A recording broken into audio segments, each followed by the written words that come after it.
The Summer Games Minute, brought to you by Mass Mutual. It is one of the most coveted trophies in the world, but are gold medals really gold? Well, mostly, they're not.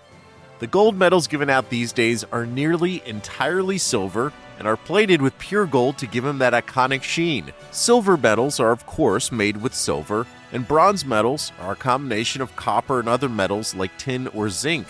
And while winning an Olympic medal is priceless, the value of the materials in the medal are not.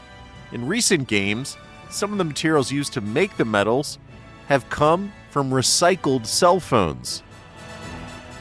Mass Mutual celebrates women's sports history and understands the nuances in how women want and need to manage their finances. With quality product solutions and guidance, a Mass Mutual financial professional can help you plan for both short-term and long-term money goals. Learn more and get started at massmutual.com. Ryan Reynolds here from Mint Mobile. With the price of just about everything going up during inflation, we thought we'd bring our prices down. So to help us, we brought in a reverse auctioneer, which is apparently a thing. Mint Mobile Unlimited Premium Wireless. How to get 30, 30, bit to get 30, bit to get 20, 20, 20, bit to get 20, 20, bit to get 15, 15, 15, 15, just $15 a month? Sold! Give it a try at mintmobile.com/switch. $45 up front for 3 months plus taxes and fees. Promo rate for new customers for limited time. Unlimited more than 40 gigabytes per month. Slows full terms at mintmobile.com. When you need mealtime inspiration, it's worth shopping Kroger, where you'll find over 30,000 mouth-watering choices that excite your inner foodie. And no matter what tasty choice you make, you'll enjoy our everyday low prices, plus extra ways to save, like digital coupons worth over $600 each week. You can also save up to $1 off per gallon at the pump with fuel points. More savings and more inspiring flavors make shopping Kroger worth it every time. Kroger, fresh for everyone. Fuel restrictions apply. The Athletic.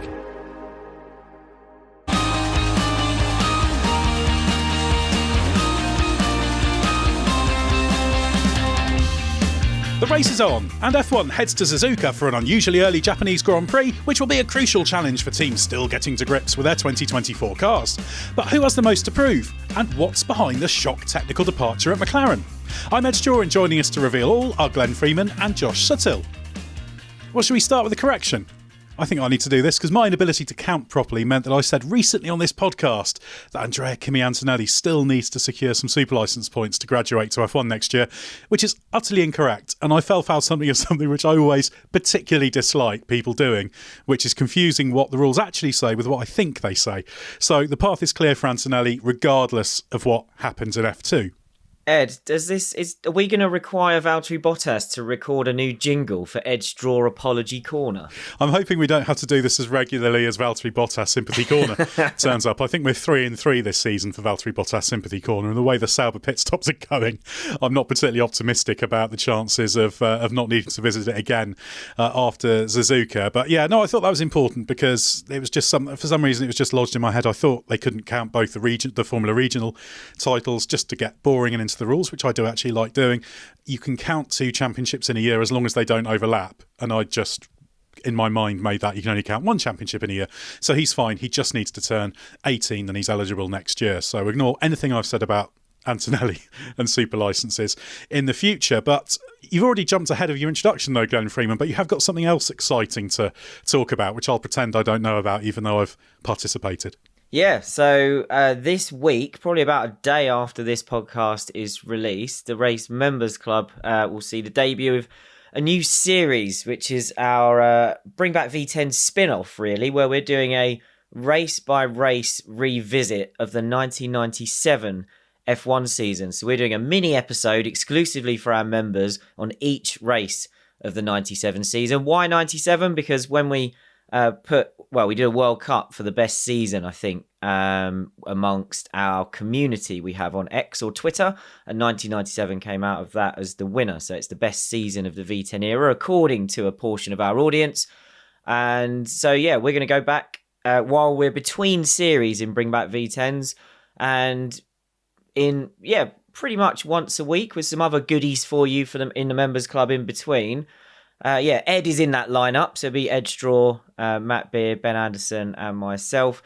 just going back and just having a kind of a light-hearted, refresh our memories of each race of the 97 season. So we'd love to have as many people as possible to come and join us on that journey. So if that's something that you think sounds interesting, now's a great time to sign up because you'll be getting in about a day before the series launches. Perfect timing. And yeah, we've started recording that and it was good fun as well. We tried to make it feel a little bit different to the normal Bring Back V10s episode, but it's still got some of that depth that you expect in it, which I just insisted on doing. Some of that depth and some of that poking fun at Ed, which is what most of those episodes are for now. I think what you mean is some opportunity to show my magnificent insight and things that must be said, but I'll leave it to the members to decide. They're a very discerning bunch of people. If you'd like to join that discerning bunch of people, as Glenn mentioned, check out the link in the description of this episode, or also have a look on our website as well. Click on Join the Race and you'll find out more about that and all the other benefits of being a member. And Josh, finally we'll get to you. Welcome back to the F1 podcast. And while we are on the topic of Antonelli and my apology, how excited are you about him in general? I'm incredibly excited. I'm incredibly excited to see him race in F1. And I really believe that that's going to happen next year. And I'm hopeful, as I have been from day one since Hamilton announced he was leaving to Ferrari. I hope it's going to be in a Mercedes. I think he's the correct pick. I think he's been the correct pick for a while, and I think he's only going to improve his case as the year goes on. I think he's going to learn far more, in 1 year at Mercedes than he will in 2 or 3 at Williams. So I'm hopeful Mercedes are feeling bold and they're going to put him in the car. Of course, driving for a top team straight away in F1, there's always going to be that question of, can a driver handle it? But Antonelli, throughout his whole junior career so far, has just shown so much strength, so much mental capability, well beyond his years. So I have faith that he'd be the perfect choice. And he's also got an extremely comprehensive test program as well planned with Mercedes this year. I mean, it really pales in comparison, modern test programs, to what drivers used to have, to what Hamilton had in 2006. But what Antonelli has is, as far as modern test programs go, is really, really comprehensive. And that's going to kick off in mid-April at the Red Bull Ring. He's going to be driving a race-winning Mercedes, a title-challenging Mercedes, at the 2021 car. And he's going to get a couple of days there to kick off the program, and then expect to see him both in that car and in one of the ground effect hero cars as well. Plenty more times this year. He'll all be behind closed doors, but I'm sure Mercedes will be revealing a little glimpses of what's going on. And inevitably, he's going to be in some free practice ones, at least with perhaps, Williams, Mercedes, and I wouldn't even be surprised to see him elsewhere on the grid as well, especially if Mercedes are serious about getting him in the car next year. Then really they should be walking down to Aston Martin, to anyone else on the grid and saying, we'll give you a bit of money in exchange to run him in FP1. So, keep an eye on that. Yeah, and I think those private tests will probably play a bigger part in deciding whether he gets the drive, perhaps than his F2 antics ultimately, but certainly very highly rated. Interesting to plot his progress. Let's get into the serious business of the podcast now, because Josh, there was some shock news in the build-up to the Japanese Grand Prix with the announcement that David Sanchez has left McLaren just 3 months after joining the team. So what's the story there? Yeah, well, you remember back in February 2023, so well over a year ago, that's when Sanchez agreed to join McLaren. Obviously, back then he was working for Ferrari. He'd been immensely successful. He'd, had a big contribution for many of the best Ferraris in this hybrid era so far. Was very highly rated and was very much, quite a good signing for McLaren at the time. He's obviously made quite a few big technical hires around that same time. But he had a really lengthy period of gardening leave that he had to undertake. So he didn't actually start work until the start of this year. And then just 3 months later, sort of out of nowhere, a bit of a shock, he's already departed the team. So just 3 months into working. Yeah, it's a big shock. I mean, from the release, obviously, it quotes both Sanchez and the team. So clearly it's been amicable because there's involvement there from Sanchez. And I think it's quite pragmatic, actually, that they've both sort of said, well, this isn't how we expected it was going to be, so let's stop it and let's allow both the team and Sanchez to pursue other alternatives. It basically means that Stella is going to be covering Sanchez's old role, which is exactly what he was doing last year during Sanchez's period of gardening leave. So he's going to take that technical director of performance kind of remit back under Stella's remit. You've got Rob Marshall, obviously the guy who joined from Red Bull as well, who started at the beginning of this year, and he's going to be the new chief designer. His new deputy, Neil Holdley, is going to be the technical director of engineering now. Like I say, Stella's going to be covering that performance route, and Peter Pedromo is still going to be technical director of aerodynamics. So it's still that kind of complex structure, but it's been slightly tweaked now with this announcement. It sounds obviously like whatever role he thought he was going to have hasn't really come to fruition within this slightly changed McLaren. Because remember, when he initially signed was when James Key was still the technical director at McLaren. So McLaren that he's now started working has obviously changed from then.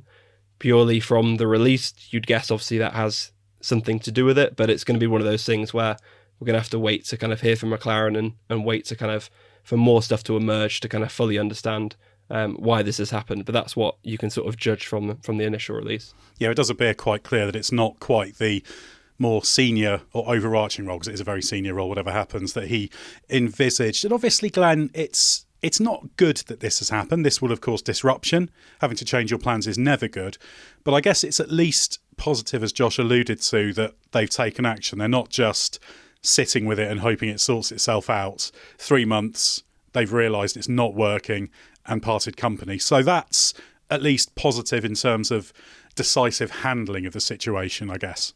Yeah, I think one of the worst things you can do in a situation like this is be too proud to admit that it's not working, or to decide that you don't want to release this person back onto the open market. And there'd be lots of reasons for McLaren or any other team in this situation to find a reason to keep someone when it's not working for whatever reason. So I'm quite impressed with the handling of it and the way they've delivered the message as well. I think it's very upfront and honest. It's been very easy for McLaren to just do a sort of 2-line thing here, saying for reasons we don't want to get into, he's leaving. They could still say, mutual decision, amicable parting and all that, but they wouldn't have to go into this detail. I really like the fact that they're very upfront about it. There's a quote from Andrea Stella saying, they've recognised that there was a misalignment between what the role was maybe supposed to be, or what David Sanchez thought he was joining for, and how it's turned out. So I'm impressed with that. Obviously, as you say, it's not good news this was a much touted structure. We can't look past the fact this was a big deal that we've been told about for a long time, and very quickly are having to make a change. But if it's not working, make the change quickly and just get on with it. This is a much better way of dealing with it than dragging it out or hoping it would fix itself or anything like that. So once they've realised it's not working out, they've taken the best action they can. And the positive is they did almost have a spare technical leader caliber individual, because Neil Huldy, who's now technical director engineering, he was originally going to have the role that Rob Marshall took, and then he agreed to stick with being his deputy, because Rob Marshall became available, and Marshall's experience with Red Bull meant that McLaren didn't feel they could turn down the opportunity to get him. Now, again, that's not a positive, but it means it's slightly less disruptive than it might be. Obviously, Andrea Stella keeping on the performance side as that kind of interim technical director performance probably isn't ideal, but he's keeping a close eye on. That's the bit that concerns me more, actually, than all the rest of it. And I think Stella's transitioned brilliantly into the team boss role. And I don't like the idea of him having to do a bit of his old job on the side. They've said that's a temporary measure, and I'm sure he's competent enough to juggle the two. But it's now key, I think, that they don't let that bit drag, because you can't have your team boss, who appears to be doing a really good job, suddenly spread too thin. There was all kinds of rumours, weren't there, about how thinly spread was Mattia Binotto at Ferrari when he got bumped up to team principal. And it was never quite clear if he was really that involved with the other parts of the job or with the other parts of his old job. But it was just that nagging thing in the background at Ferrari, wasn't it? Whenever things didn't quite work out, it was a question that came up. So if McLaren let this drag on, and there's any point where they hit a bump in the road on this road to recovery that they're on, that will come up again for Stella as well. And so that's the bit McLaren has to deal with now. And obviously it's a role that Sanchez didn't want or didn't envisage if it was going to be right for him this year as well, and that's the role that they've got to go out and find somebody else to do. So if it wasn't right for Sanchez, it might not be right for some other people looking at it. I guess that's kind of an element of this technical structure that they have, is that they have so many kind of bigger names within this technical structure, but it's probably hard for there'd be kind of creative space for all these different names. So I'm interested to see what kind of figure are they going to get, for that role permanently. Is it going to be somebody senior at a different team, or is it going to be somebody a bit more junior? It's going to be interesting to see. It is interesting that they've changed it around a bit. So you've got now design, engineering, aerodynamics and performance as kind of the 4 positions now. So that car concept phraseology's gone. Maybe that was a little bit of a nod to what they'd originally brought Sanchez in for. And possibly there's an opportunity to balance up their technical leadership better rather than making allowances for that. Again, that might be being a bit generous in terms of saying something that's clearly disruptive is not a bad thing. But it seems like it's a good direction for them to go in, and it's much better at happening now than when they well advanced with work on the 2026 car in particular. And this is an important period over the next 12 months as well in terms of sorting the slow corner weaknesses and all the other things they've been working on, and that they're targeting improving over the next at least a year, as Stella puts it. So, yeah, interesting to see what McLaren say about that when they have to face the media at Suzuka this weekend. But Glenn, talking of Suzuka, this track's probably the toughest test of cars so far this year, particularly in terms of high-speed performance, and we expect some upgrades to be appearing. So how revealing do you expect this weekend to be? I think it'd be very revealing for the reasons you mentioned there, but also, as you mentioned in your intro, I think, the fact that this is Suzuka at an untypical time of the year. Suzuka and Japan has always been at the back end of the year. Now we're coming back to Suzuka not that long after we were there last time, and it reminds me a little bit of every now and then this happens, doesn't it? A race shunts its position in the calendar. And one that I recall was when the Malaysian Grand Prix went from the back end of the year to race 2, which I think was 2000 and then 2001. And everyone was a bit surprised that the new 2001 cars weren't that much faster than they'd been at the back end of 2000 with the previous year's cars. And the teams kind of had to explain to everyone, well, that's how car development works. Like normally, you see a leap from one year to the next at each circuit because it's roughly 12 months since they were there before.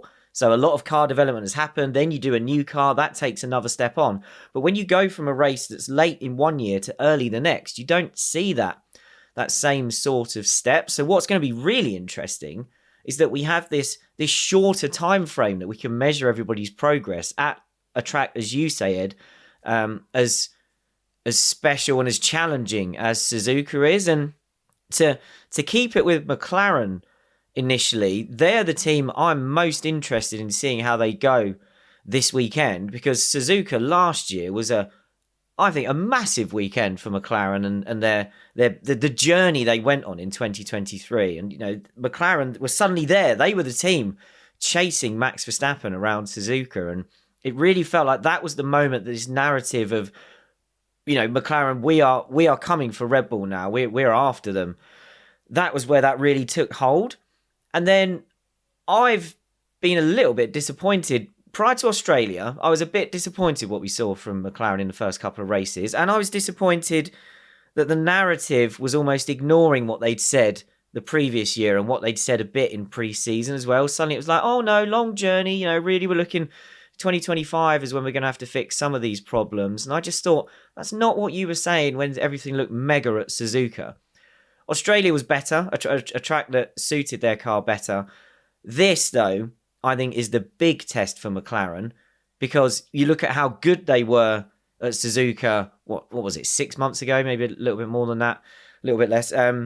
And now we're going to see them back there, and we're going to get a real idea of how has their progress compared to Red Bull, to Ferrari, and maybe Mercedes, but probably not. But I think you've got the added element here that Ferrari are getting their act together. So even if McLaren have stayed relatively close or a similar gap away from Red Bull as they were at Suzuka last time, where do they fit around Ferrari? And if they aren't as impressive or as close to Red Bull as they were last year at Suzuka, I think that is a big concern, because that, for all the talk of suddenly it's a longer term project to fix all this stuff, if you've taken a step backwards from this track where you look great at the back end of last year, that's disappointing. Yeah, I'm particularly interested to see how McLaren fare against Ferrari. I think that's the key thing. Obviously, McLaren were clearly quicker than Ferrari at Suzuka last year. I think it could be quite close this year between those two. So I'm interested to see how they get on. Josh, what's catching your eye in terms of Suzuka and what it'll tell us? Yeah, it's going to be a huge weekend for Mercedes. You know, they've had a miserable start to this year, and we know that they had a really big high-speed weakness once again. And obviously, there's plenty of those fast corners at Suzuka, so it could be quite a painful weekend for them. They've never really had, you know, the last couple of years, they've really struggled in this ground effect era there. If you remember last year, both Hamilton and Russell were fighting really hard on track and getting in each other's way and that kind of thing. I'm interested to see if there'll be a continuation of that this year, with obviously Russell having the upper hand over Hamilton so far this year. You know, that gap between them is close, so will that lead to more battling there, and what are they actually going to be fighting over? Because if McLaren have a better weekend this year like they did last year, then where does that leave Mercedes? Are we going to be seeing them fighting for 6th, 7th, 8th, or is there any hope that they can take a step forward? To me, based on the first few races, there isn't, without a significant upgrade or without any kind of major new parts here. I don't see really how this track is going to suit them and bring them any closer to that podium fight they want to get to. I think they seem to be, well, they're going to have to basically be looking a bit further down the calendar for, I think, where their step forward's going to come from. Ed, you might be able to correct me if I've got this wrong, but I think, didn't we come out of Suzuka last year with Mercedes basically saying the car was so bad or was so tricky to drive here that it was a load of red flags for kind of the direction we thought they were going in? And I would say all of those fears so far this year have been realised, haven't they? So I'd suspect they're probably quite nervous about going back to Suzuka. Yeah, definitely. In fact, I was reminded of this a few days ago as I was looking back at some of the videos we'd done on our YouTube channel. And we did one on that about the red flags from Suzuka. That was it, yeah. Ahead of going into next year. And of course, they really struggled in the Snake, the S's section, the high speed changes of direction in the first part of the lap. And it's funny because I asked George Russell ahead of the Bahrain Grand Prix, how confident are you? You've got that rear end stability, and if you went to Sector 1 at Suzuka tomorrow, it would be pretty good. And he said, well, there's nothing that's telling us it would be a problem. Well, I think there is now quite a bit telling them it might be a problem. Yeah. So I'm interested to see where they end up being. And of course, we will see various upgrades dotted around. I think Ferrari will have a few bits and pieces, perhaps not the biggest. Alpine say they've got a new front wing, the first step of their lightweighting. I think they've got a new floor they're working on that they're quite hopeful about, but I don't believe that will be at Suzuka. So there's lots of teams that will have their first, what you might call proper upgrade of the season, if you want to put it that way. Well, it's kind of the way the calendar's gone as well, isn't it? It's a bit of a strange thing in terms of when is there going to be that first big race where we see loads of upgrades. You know, the European season doesn't kind of start properly until about May time, so are we kind of expecting what would sometimes come a bit earlier in the season to kind of happen around then? And, well, it kind of gives the teams a bit of an excuse, as they always like to use, in terms of, oh, let's wait until race 5 or let's wait until the start of the European season. It kind of brings back that common excuse, and I think we'll probably continue to see that this weekend, because teams will be saying, oh, we need to wait for our first major upgrade, or we need to wait a couple of races, and that's probably only going to continue this weekend. Elsewhere on the grid, I'd point out Ferrari as well. Obviously, Carlos Sainz had a fantastic weekend in Melbourne, and, you know, can Charles Leclerc come back this weekend? We saw that last year here in Suzuka. Obviously, partly that was because of a new floor last year, but that was kind of the start of Leclerc getting back on top of Sainz after Sainz's really strong kind of Spa Monza Singapore run. So I'll be interested to see if Leclerc can do that. We so often see swings between the Ferrari drivers, so it's probably not out of the realms that we could see another one this weekend. Leclerc's generally gone strong around here, but Sainz is obviously coming with a momentum. So yeah, there's a good kind of couple of intra-team fights, same at Mercedes, with there being such a tight gap between Hamilton and Russell as well. So there's a bit of interest there, but I guess their main priority is going to be seeing the performance of their car, and then their kind of intra-team squabbles, if they're that far off Red Bull, it isn't really going to matter, and especially in terms of Mercedes.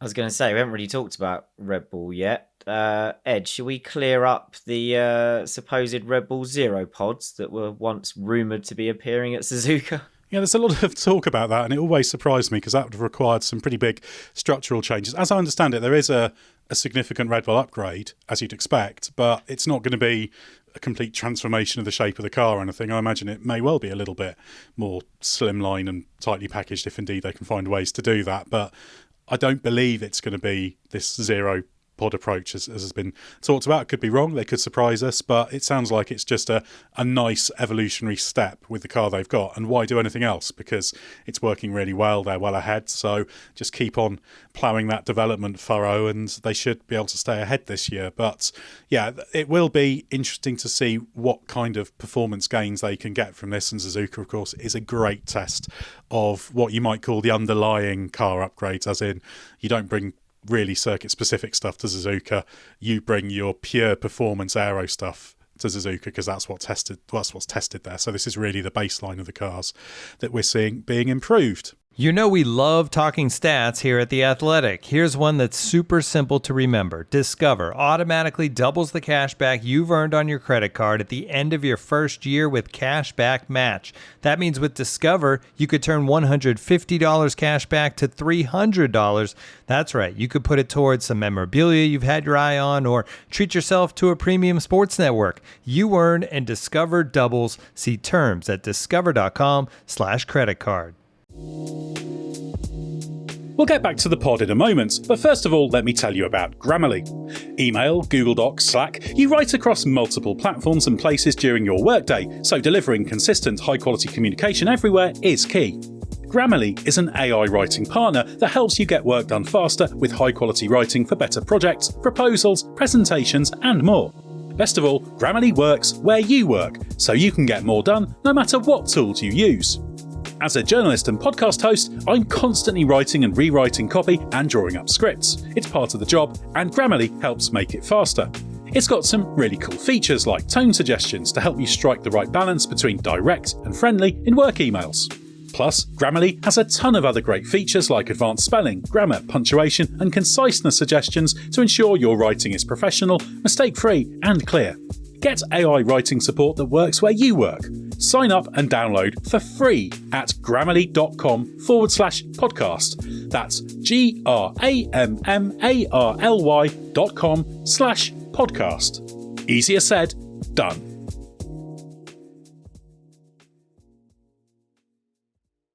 Ryan Reynolds here from Mint Mobile. With the price of just about everything going up during inflation, we thought we'd bring our prices down.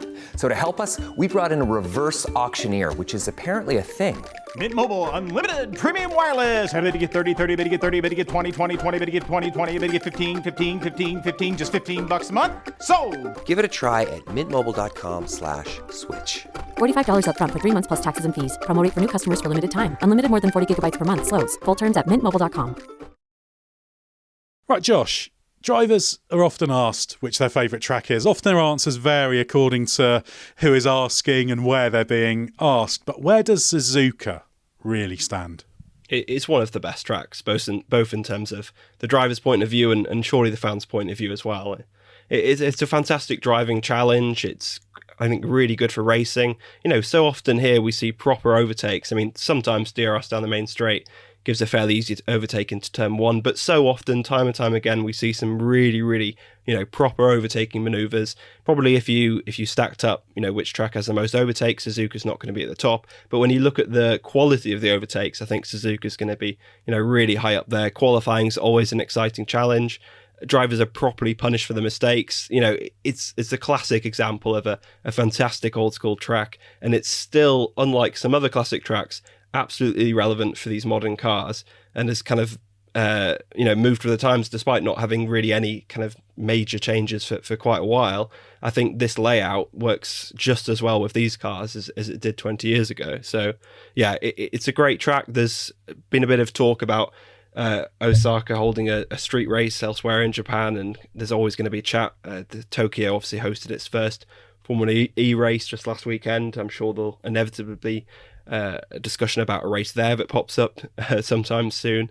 But I'm really hopeful that Suzuka will remain on the F1 calendar. I think it's got a contract until 2029, so it's got a good deal at the moment, and that will just hopefully continue to be extended, because it's a great driver's circuit and a great fan circuit as well. Sometimes you get circuits which the drivers love, but really the races there are just really dull to watch.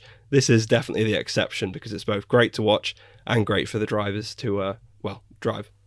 The big thing for me, beyond beyond the driving challenge, obviously Suzuka, an incredible track, this fast-flowing layout. The big thing that Josh mentioned there is you get punished for mistakes.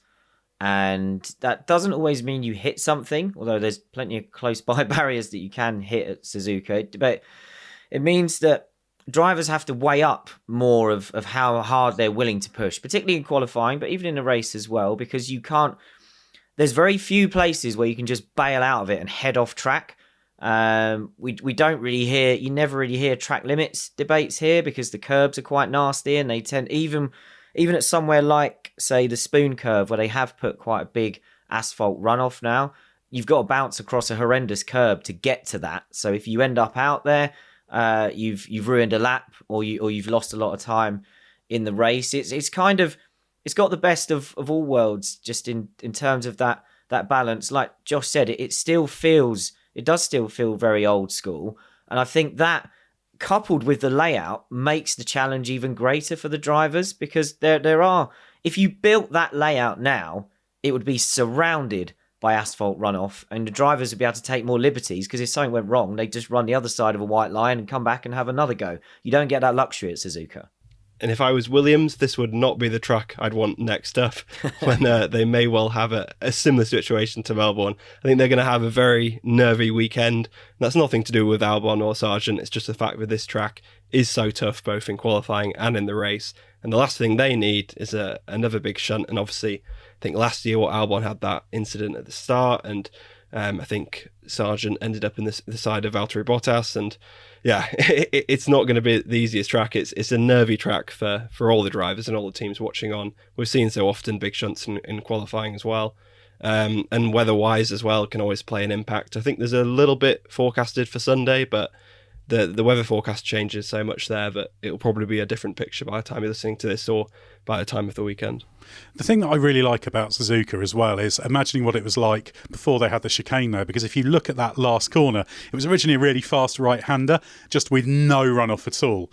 Obviously, it was a corner that could not survive, but just absolutely fantastic. It's great just to look at it and think, wow, before that chicane was in there, obviously this was pre-World Championship days for it, it was even more mighty. But yeah, it's a great circuit. Josh, when you started your initial answer to this question, you said it's one of the best. I think it's the best for all the reasons that have been discussed, because it just feels increasingly old school, doesn't it? It's always felt that way, but more and more now we're losing these sorts of tracks, and I just think the challenge is just fantastic here.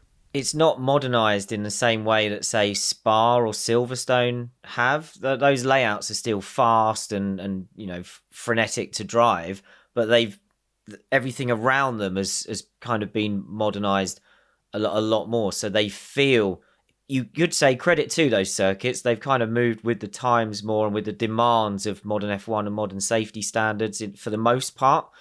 Suzuka, I guess it must just be a local geographical thing that they can't just surround that track. Obviously it crosses over itself, which doesn't help either. They can't just build in huge runoffs and push the barriers back everywhere. And there are places, there's still places with gravel and that sort of thing as well. So it just, it's almost becoming an outlier in that sense, isn't it?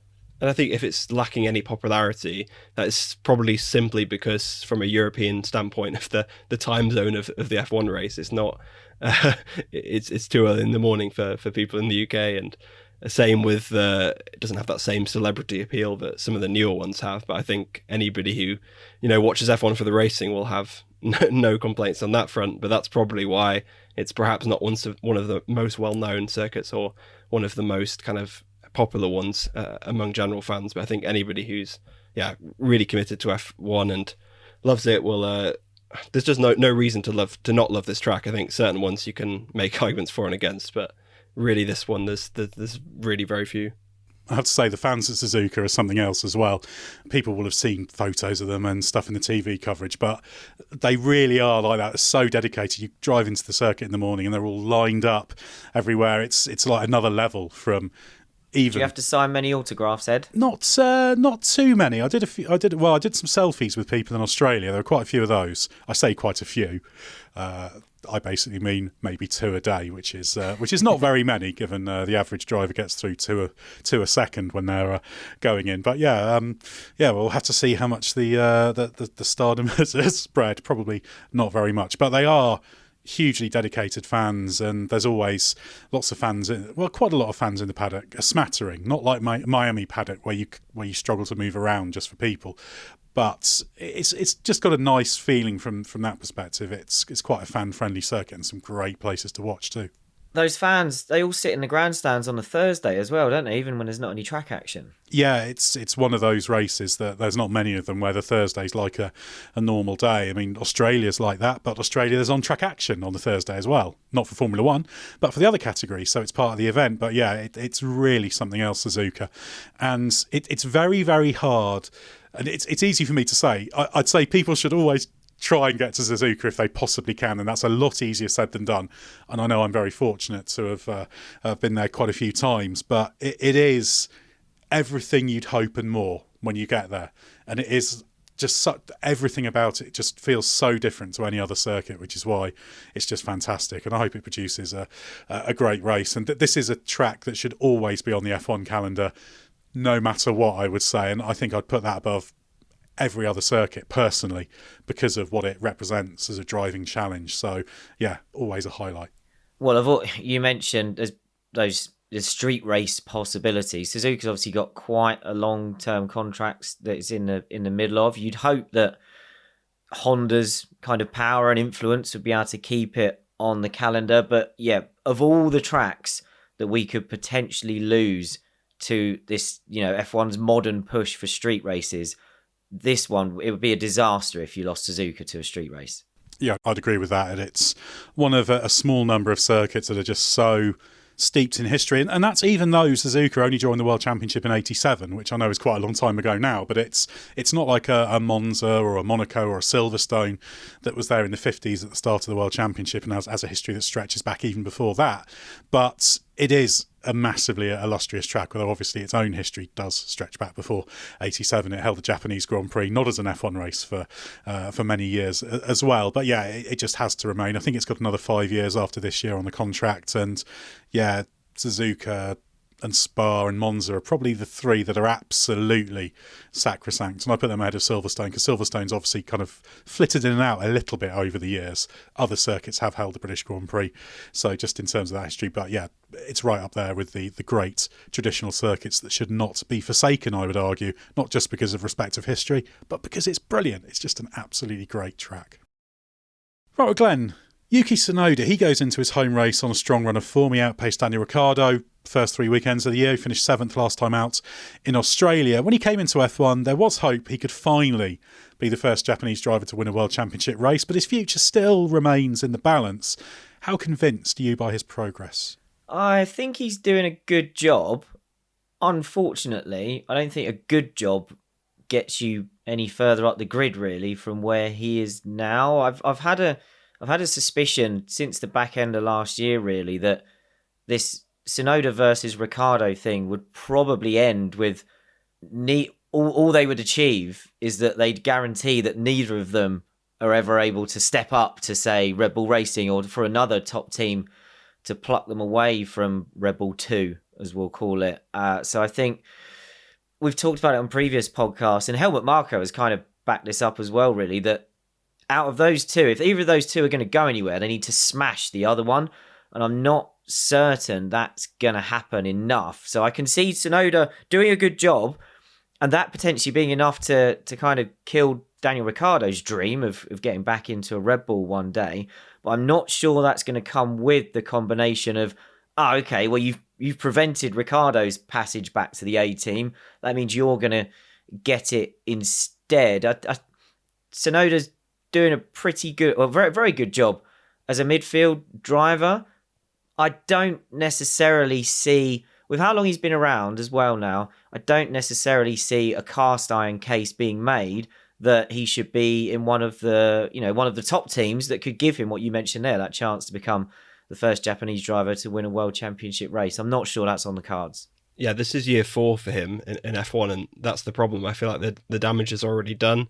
You know, how he compared to Gasly was was just not really good enough, especially when you saw what Gasly did at Red Bull. Why would Red Bull then think, oh, let's put Tsunoda in alongside Verstappen? I think that would be, unfortunately, a recipe for disaster, and that's no disrespect on Tsunoda. He's a perfectly solid, capable Grand Prix driver, but to me that would just be... He's well worthy of his place in F1. It's just that place is where he is now, I think. Absolutely, and really, yes, you can say, okay, he's unlucky and he's overlooked, but also, Red Bull supported drivers have been sacked for less than some of the performances he showed in the first couple of years. I think he's done well and he's good to get to year 4, but some other drivers wouldn't have got the same chance. So it's a bit of both, kind of. Yes, he is underappreciated in some ways, but he's also had a little bit of fortune along the way as well. That really strong Honda link has obviously helped him stick around in F1, and if anything's going to keep him on the grid, or if anything's going to get him to Aston Martin, then obviously that will help, and his added performance this year will help because he's made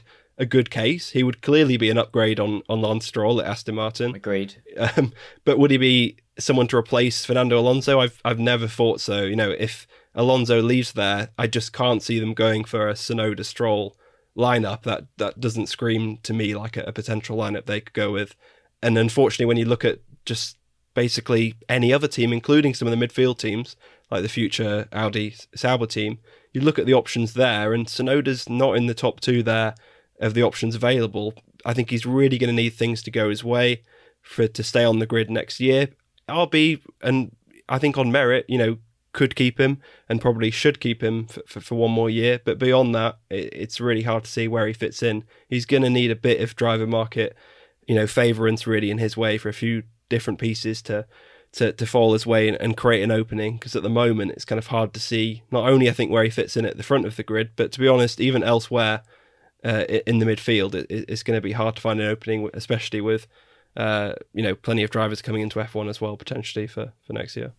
He's an interesting driver because there's a lot of pace there. As he keeps saying, no, there's nobody who's as good on the brakes as he is, and he is great on the brakes. He's got quite a late braking, quite fast initial rotation style. He sets good lap times, as we've seen up against Ricciardo. And to use a phrase that I wouldn't use, but Tsunoda used this about himself, so I have quoted it in something I've written about him. He referred to getting heating moments in my brain. And this is all about the emotional control, which is another phrase he's used recently over the past 6 months. He said it multiple times, that emotional control in the cockpit. And it's not just about shouting over the radio. That's kind of the most obvious thing, but it's just in those pressure point moments, making the right sound decision. Mexico last year, when he was on a bit of a charge late on the quick tyre, trying to pass Piastri, got a bit impatient, had the clash with him, went off, and he compromised his result there. And then into Lagos as well in the Grand Prix, had a spin, could have finished 7th in that race, finished 9th instead. And just these little mistakes when things get a bit stressed and complicated are what worry me. And obviously he had that thing on Bahrain at the end, in the Bahrain Grand Prix at the end of the race, when he was annoyed about the team orders. And I don't care what communication problems there'd been with the team, etc., and what had been talked about behind closed doors, what he was doing on the slowdown lap just shows a lack of control, and it really is a shame, because there is a driver with real pace in there. And I must admit, to come back to that point about where he ends up in the driver market, he's in an interesting little position, because if you find yourself, let's say, down the queue for picking your drivers, you often end up in a situation where you have a choice between what I'd call a solid pair of hands and someone like Tsunoda, who's got a high upside, maybe could be a bit erratic, but if you can really help him with that mental side and get him in the zone, you can actually get some really good performances out of him. There's a hint of the Grosjean about him, manifests itself slightly differently, but it's that kind of realm. So he becomes an interesting wild card in the driver market. But I'm worried that emotional control side hasn't advanced as much as it needs to, anywhere near as much as it needs to. He said himself recently that I need more than 2 steps on this. He needs multiple steps in terms of just getting everything under control. And if he does, he's a fast driver, because he is dominating Ricciardo at the moment. Okay, 3 races out of 24, but very, very interesting, and he's determined to prove himself to Red Bull and other teams. So if he can keep this up, he'll be in a good position.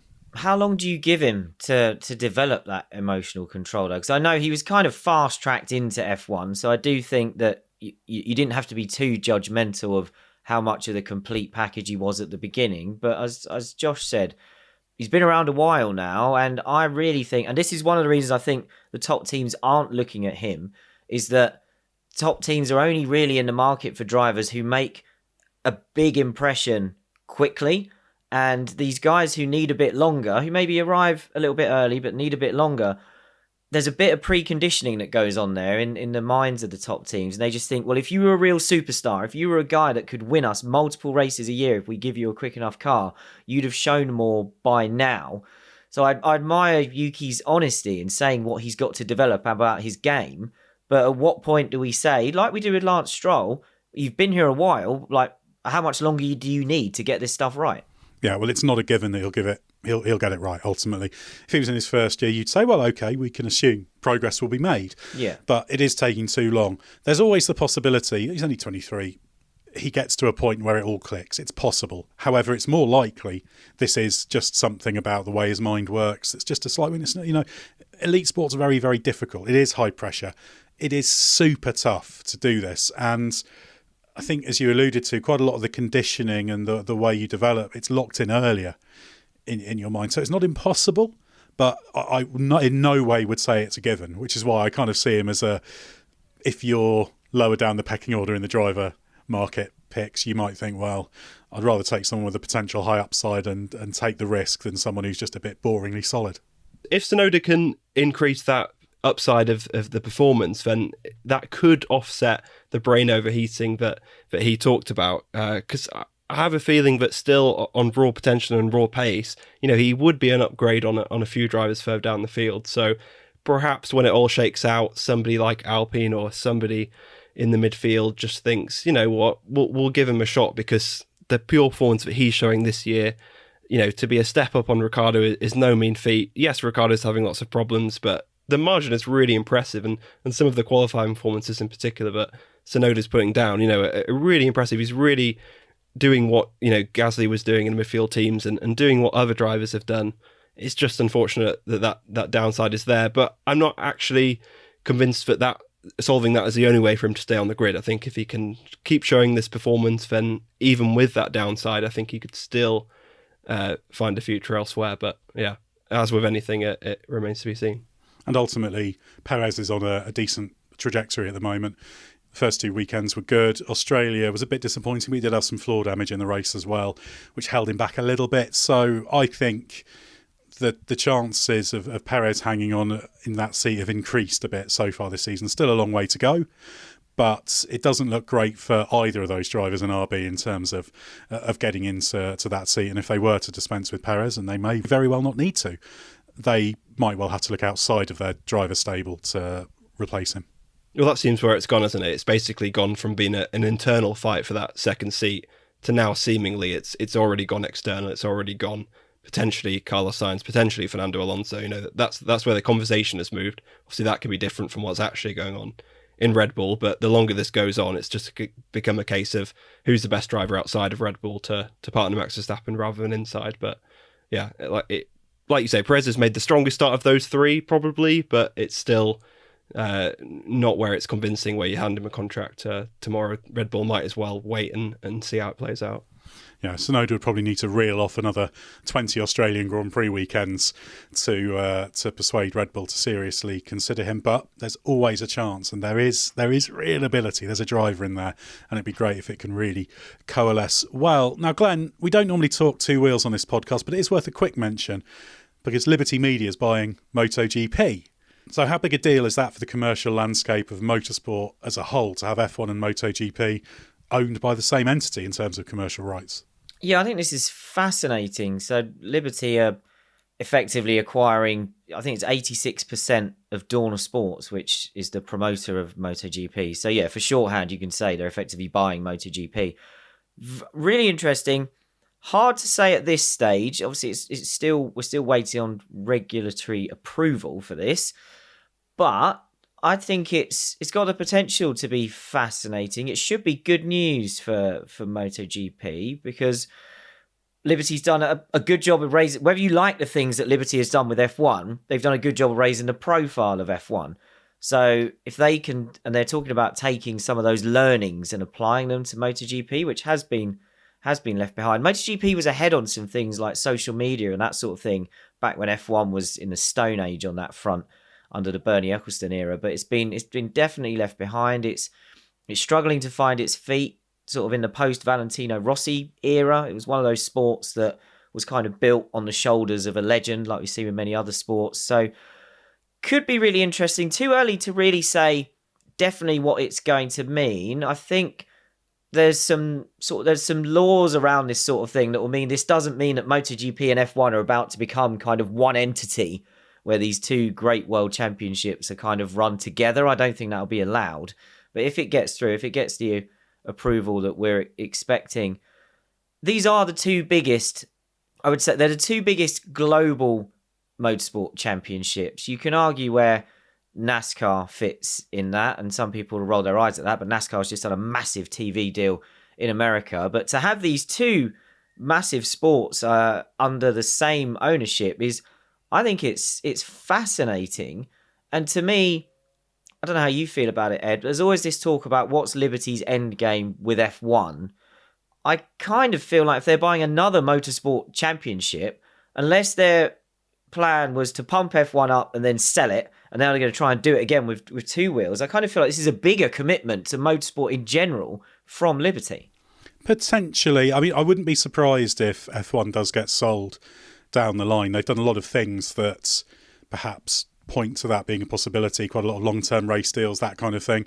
Boost the share value. Exactly, yeah. So maybe that is part of the plan. I don't know whether it's something that have committed to definitely happening, but the nature of the company means they may look at it. But they may also think this is a great opportunity to have these two properties side by side, but not too close as they have to be for regulatory reasons. So yeah, it is interesting, and I'm sure MotoGP will get some of the same treatment in terms of pushing the American market, that kind of thing, and it probably will help MotoGP in that regard, because I think ultimately I'm no expert at all in MotoGP. I like MotoGP, I respect it, but I wouldn't even call myself an engaged fan of it, because two-wheel racing doesn't quite do it for me in the same way four-wheel racing does. But it seems to me that a lot can be done with MotoGP in terms of putting it a bit more front and centre in front of people, making it less niche. And Liberty did that a bit with Formula One as well. Liberty was F1 was more mainstream,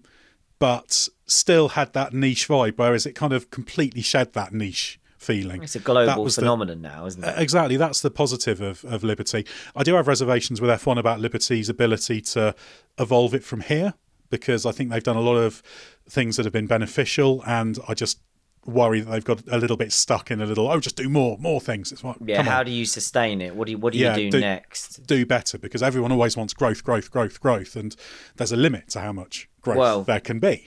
So someone told me something quite worrying a couple of weeks ago, actually. It's someone who works in TV, I think. Yeah, someone who works in TV who said they've heard that obviously whenever a new race gets added in F1, we go to 22 races, they say, oh yeah, that'll be enough. 23, oh, that's enough. 24, yeah, we don't want to go past 24. But you talk to people in TV and they've heard that 25 is an option. They've heard that anywhere up to 30 is an option. As you said, Ed, adding more races, adding long-term race contracts, those are highly valuable. That's kind of the only way you can keep piling value on here without getting more creative. So that does feel to me like that could just be a strategy of keep adding races, keep just boosting the volume of everything you've got, because then it just makes it even more valuable to sell. Yeah, exactly. And maybe you neglect some of the more ethereal aspects of it, the custodianship of Grand Prix racing, if you don't mind me putting it that way. You make that someone else's problem if you're going to sell it on, don't you? Well, exactly. But ultimately, MotoGP is a long way from that. Okay, Liberty Media, they're not miracle workers. The ownership of F1's not been perfect, but there's been a lot of good. And I think it's very, very easy to be critical of Liberty Media, and sometimes on some things I am. But I think it would be very churlish to say there haven't been a net benefit to Formula One. Not absolutely everything has got better, but a lot has got better. And I think probably MotoGP will be exactly the same, but it feels to me like it's coming from a lower base in terms of the global recognition. So that first phase could actually, percentage-wise, growth-wise, be bigger for MotoGP than it was for F1. You could argue that work has already started, because the way that MotoGP has evolved in the last few years has in many ways mirrored some aspects of F1. You know, they included sprint races, and much of their coverage and their docuseries have all kind of gone to the F1 pattern. I mean, F1 has been a bit of a trendsetter in motorsport in the last few years. You've seen multiple examples of other series trying to kind of copy or emulate what Liberty has done with F1. So you could argue that kind of Liberty's work to reshape MotoGP has already kind of started in the way that MotoGP has already started to do some of those things that that Liberty was probably already going to do. In some places like the sprint race, obviously they've gone further. They've had one at every single weekend, which I would be very interested to see how well that would go down with F1 fans. I imagine not very. And maybe there could even be a tiny bit of crossover in terms of testing things out on one side or the other. I'm sure lessons both from F1 will be applied to MotoGP and vice versa. Whether or not for the better or worse, that'll be for the fans to decide. The relationship between the two series has got a little bit closer on a kind of on a gentle basis in recent years. Stefano Domenicali of F1 is a big admirer and fan of MotoGP. So like we've had the F1 logo on the back of one team's bikes, the Pramac team that are our front runners running Ducati machinery. But we also know that, you know, Domenicali and the Ezboleta family, who effectively run MotoGP, they do talk. So they've discussed calendar clashes and that sort of thing in the past, and I'm certain they've compared notes on their two different approaches to sprint races. So yeah, I think if the MotoGP guys ever say to the F1 guys, well, actually our Saturday TV ratings are massively up compared to when we do qualifying, I can see that giving the people behind sprint races for F1 a bit of encouragement. But I would say, I guess one thing that I doubt MotoGP will do in terms of the Liberty blueprint for growing a series, I don't think we're about to see a load of MotoGP street races, which is probably a good thing. Yeah, I imagine there would be some pretty big safety concerns about that kind of thing. Again, not a specialist in the circuit homologation for MotoGP, but I'm not convinced that would make sense. But I think it's really important that MotoGP isn't just made into a two-wheeled F1. I mean, in broad terms, it is, because it's a similar sort of racing competition. But they've even got wings now. Well, exactly. Aero's causing problems there as well. But yeah, I think it's important that it also maintains the culture and the history and all those sorts of things, those intangibles. They are curating that as well. And that will be, quite rightly, very much at the heart of what makes bike racing fans love it. And it's at the heart of what will make new fans love it as well.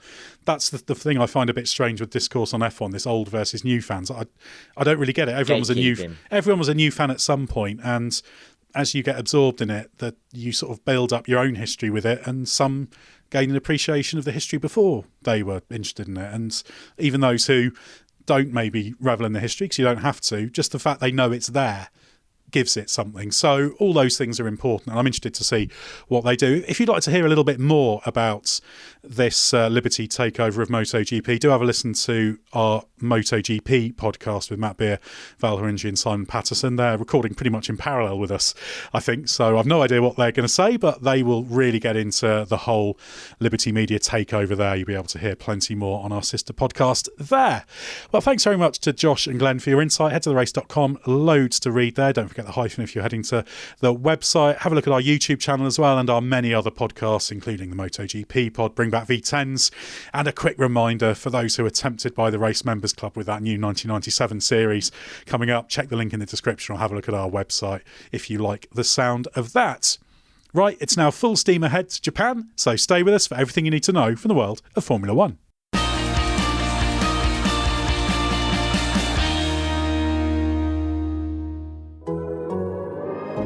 The Athletic.